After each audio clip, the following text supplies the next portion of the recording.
extended conversations with refs. What was sort of at the core of those frustrations tonight? Yeah, I mean, I sarcastically said the other day they were the most disruptive team without fouling. I mean, they have a few guys that foul on every possession, and all the good defenses do. SGA gets like I don't even know, a touch foul, I guess, on a drive. There was a stretch where 4 straight possessions, our guys got absolutely clobbered trying to make an entry pass to Jackson, and Jalen Williams is grabbing his jersey with both arms. That's a turn. They're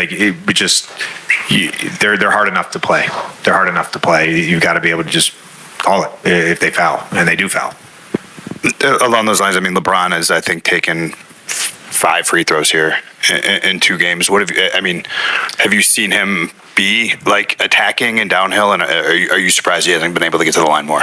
Well, he gets clobbered on that one, with Jalen Williams coming over trying to block the shot when he spun baseline on Dort. That was in that stretch as well. LeBron has the worst whistle of any star player I've ever seen. I mean, I've been with him 2 years now. There's, again, the smaller guys, because they can be theatric, they typically draw more fouls, and the bigger players that are, built like LeBron, it's hard for them. But he gets clobbered, and he got clobbered again tonight a bunch, and that's not like a new thing. That's not specific to this crew or,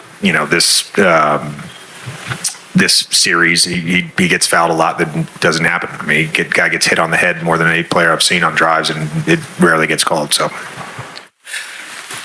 Player. I was somebody who seeked out the contact. And a lot of times I used to get frustrated thinking that I was getting fouled and they wasn't calling it. That's just the nature of the game. For LeBron, he's big, he's strong, he's active, he's fast, and you don't know what's the fine line, right, between a foul or him presenting the foul. So that's one thing. Also, another thing, OKC is a very, very, very good defensive team. And when you talk about not creating fouls, they don't foul. They don't create fouls. On paper, they don't create fouls. This is what type of team they are. So when you have a team like that going up against an offense who's trying to do everything that they can do, LeBron and JJ, we spoke about this, Mac, they're doing an incredible job of just strategizing the game planning. They just don't have enough right now for OKC. OKC understands we can foul, we can play aggressive. They're not going to call it the whole game. If they call it early, they might not call it late. They're going to play the same way. So it's frustrating for, the Lakers, again, who's trying everything and throwing everything at OKC and feel like they're not getting the calls. It's not much that I could say. There's a comment that you made off camera that I'll let you say, but you said it's their turn. But I'll let you elaborate more on that. But I agree. This is a very good defensive team with the hit-first mindset. And they make sure they touch the players. They make sure no easy drives. And that comes with it. And when you've built that all season long, the referees kind of understand that. Now, a foul is a foul, and I agree with JJ on that. And some calls that they don't get, they feel like that. I think that's the frustration, is that the calls that someone like Shea, like you said, that is getting, LeBron's not getting, that's not even close to that type of foul. So, yeah, I mean, but that's the passion of JJ too. He's a former player. He's very passionate. He'll say what he has to say, and he'll do whatever. He's the player's coach. He'll do whatever he needs to do to get his point across. But it's just. We played against some superstars like Kobe. Yeah. MJ understood what they can get away with. Yeah. And they know how far to go before it becomes blatant.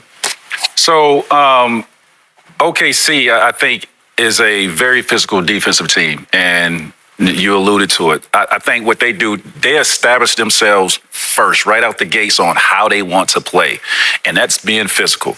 And I think you, as a referee, you understand that this is how they play. This is their identity, and you can't call all the fouls. But when you're the champs, you get a little bit more. When you're the champs, you get a little bit more leeway. And this has been going on for such a long time. Go back to Shaq. Like, Shaq was like LeBron. I felt like if somebody that size, that aggressive, should be shooting 12 to 15 free throws a night. Right, that is a given because of the style of play. Felt like Melo was a guy that should be at the top of leading in free throw shooting because of how they play. I played with Dwight, the same thing. Right, that was our frustration. We felt every time he got the ball in the paint, he was probably getting Technically fouled. fouled. Yes. Uh-huh. So you have Whether to or not it was decipher getting what. right. Yeah. I got you. You're typically going to get away, you being a great team, you're going to get away with a lot of stuff. I remember in our Dallas series in 05 against the Mavericks, Jeff Van Gundy had one of the biggest fines in NBA history. I think somebody has overturned that, but he had one of the biggest fines in NBA history because he were talking and complaining about how the refs was reffing against Yao Ming, which he was getting in foul trouble every single game. I don't know if it was a trend. That's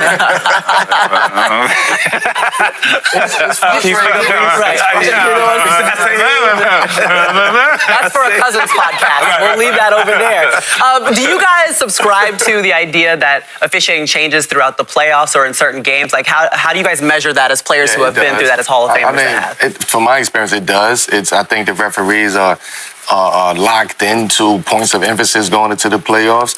I think they study just like everybody else study. They look at the game, they look at the season, they say, okay, this team is a physical team, so we're going to give them some leeway to play physical, but we're not going to let them go too far. And I just think this series, the Lakers, OKC, because they the champs, right? They're going to get away with some little fouls here, some grabs that the average team is just not going to get. I would say this. The Lakers can get away with that tonight. Yeah, because JJ put everybody on notice. So tonight, it's the Lakers' turn to go out there and be physical and play that way. This is mental warfare, right? That's exactly what JJ know what he's doing. Oh, God. Listen, SGA said the way that basketball works, the more physical team that imposes their will is the team that gets the win. That's what OKC is always trying to be, and they'll be looking to take a 3-0 lead in LA against LeBron. And now the guys who are going to call Game 3 with the Pistons up 2-0. We got Noah Eagle, Grant Hill, and Robbie Hummel. Guys, how do you see it from sitting courtside? Well, we see it right now that Rocket Arena is going to have to be exactly that, rocking here this afternoon, because the Cavaliers have been great at home this postseason. In fact, they haven't lost at home, but they also haven't won on the road. And so for Cleveland, it feels like they've got a little extra confidence.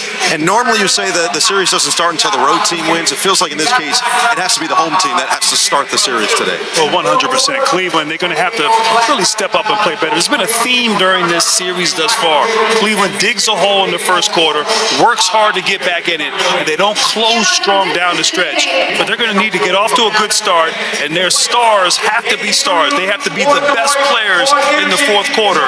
That's Donovan Mitchell and James Harden have to play better as well. He's talking about stars, and Robbie, it always feels like the hardest jump to take is from player to all-star to eventually superstar. But Cade Cunningham, right in front of our eyes, is turning into that. And speaking of the fourth quarter, he's been the best player in this series in these fourth quarters. He's been phenomenal all playoff series long, but he's getting a good amount of help. Even though Duran has had his struggles, how good has Duncan Robinson been? How good has Tobias Harris been? How about Dennis Jenkins? They've had a bunch of guys really step forward. The defense has been consistent, but the shooting for Detroit, 14 made threes in Game 2. We'll see if that travels here on the road. What's going to be a tough environment this afternoon. Tough environment. Cleveland's going to have to play into it as much as they possibly can. They've got to find a way to get into this series, make it 2-1, and not fall down to that deadly 3-0 disadvantage.